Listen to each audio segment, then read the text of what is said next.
Hello everyone, I am Riccardo Ossi, and on a daily basis I help the world's best brands become more successful by investing in the consumer experience. Among all the metrics that companies use to measure their performance, one that has got much attention in the last 10 years for sure is the NPS, or Net Promoter Score. The NPS measures the willingness of customers to recommend your product or service to others. It is a score on a scale from 1 to 10, where customers evaluate themselves. Based on the given answers, customers are classified into 3 categories.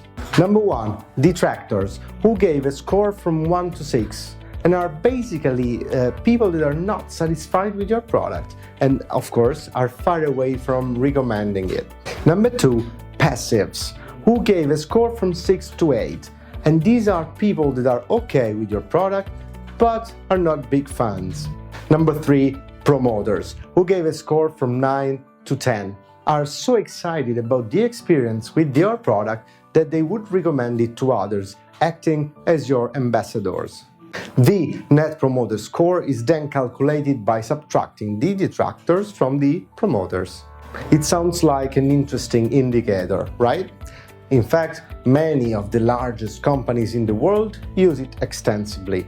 For some others, the NPS is even part of their strategic goals. So, how come I say the NPS does not work? I will tell you right now. First of all, by asking customers if they would recommend your product, you are asking them to imagine something that they might do in the future, and not to describe something that already happened. It is proven that by doing this, you are adding a lot of bias to the results, which become unreliable. Secondly, we shouldn't forget that the NPS is still a survey, and usually there are other questions together with the main one. By adding other questions to the NPS, we are adding a layer of complexity for the respondents. And we add even more bias to the answers, which are not free anymore, but guided. Third, it is hard to learn something from it. Even if we decide to take the risk and trust the NPS, we would hardly extract any insights unless we add open text questions. In that case, the challenge becomes reading all the free text answers. If you don't do that, the NPS would produce only quantitative information, but will not tell you why someone is happy or unhappy with your product. It's hard to accept that today's most iconic marketing metric is unreliable and obviously overvalued.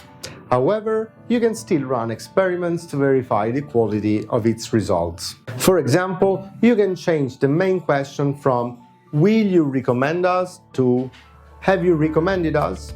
In this way, we would talk about the past, and it would become much easier for customers to answer. If you still want to run the NPS, at least make sure it contains only 2 questions, where the first one is the score from 1 to 10, and the second one is a free text, where customers are really free to write whatever they want. If you don't want to use the NPS anymore, you should consider alternative sources of feedback, such as reviews, social or interviews. Remember that voluntarily generated feedback is by far the most insightful, and it's also the cheapest to get. Let me know what you think, and see you soon.